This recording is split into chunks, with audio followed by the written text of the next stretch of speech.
What is up, guys? Welcome back to the channel. Today we're going to be replacing the blower motor on a 2016 Jeep Grand Cherokee. First off, we're going to start off by taking out these three clips. You got one here, another one here, and another one right here. And there's one more right here.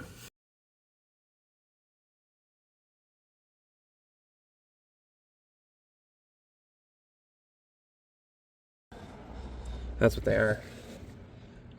That thing. Next, there's a little plug right here. We just got to unplug that plug right there.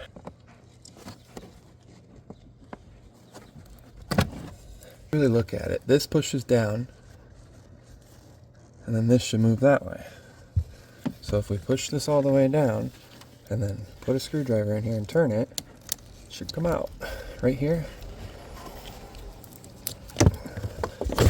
Next, here's the blower motor. We're gonna first off unplug it, and then there's three screws holding it in. One right here, one right here, and one right here. They're a special bit. So what you need for this is a T20 Torx bit. Push this in. Pull that down.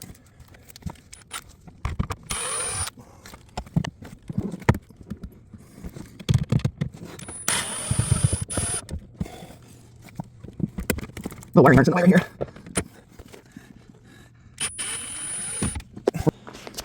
So here's the problem with this one. If you listen,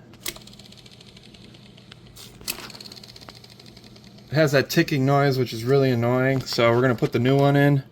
Now we're gonna reinstall the new blower motor. There's three screws we're gonna put back in, and we're gonna start putting everything back together.